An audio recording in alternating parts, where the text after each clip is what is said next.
COSATU will continue to force government to totally ban labour brokers and now making plans to repatriate bodies of 2 South Africans from Somalia. I'm Lebo Changala with this news update. Labour Federation COSATU says it will continue to fight the government to force it to totally ban labour brokers.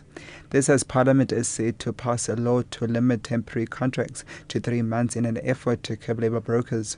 COSATU's second Deputy President Zingizwa Alozi argues that even this would lead to major abuses and remains a form of modern-day slavery. We cannot agree with government that increased regulation on the labour brokering industry will stop all its abuses. The Department of Labour can't enforce current regulations of employment conditions and safety, let alone adding another area of enforcement.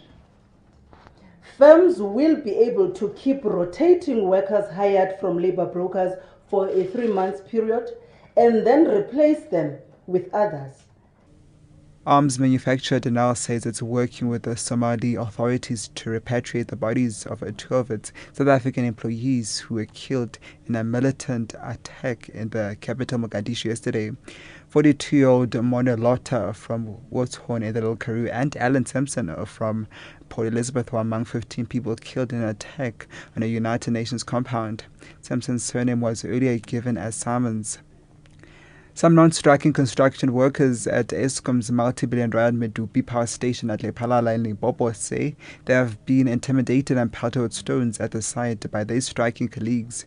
Thousands of workers have downed tools after a company contracted by the power utility dismissed about 500 workers who had embarked on an unprotected strike last month. Trade union NUMSA says the company did not follow the correct procedure in dismissing the workers. One of the workers who ran for his life explains what happened this morning. When we got there, we clock in, and then after that, we find that there are people who are working for Marine Robert and the others are for MPS. So we found that one of Marine Robert, they are fighting. They strike for their rights, I don't know. The site was not safe. We see people are running away, so they're chasing each other, so we don't know where to go.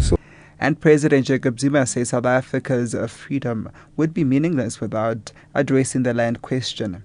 He was speaking at the opening of exhibition in Cape Town commemorating the Native Land Act of 1913. The exhibition traces the history of land dispossession in the country from the pre-colonial era to present-day South Africa. Zuma explains his position on the issue of land.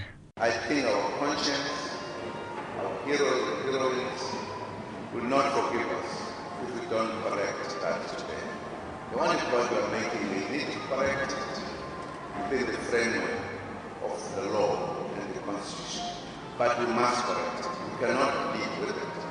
Otherwise, our freedom will not be meaningful. We must solve that problem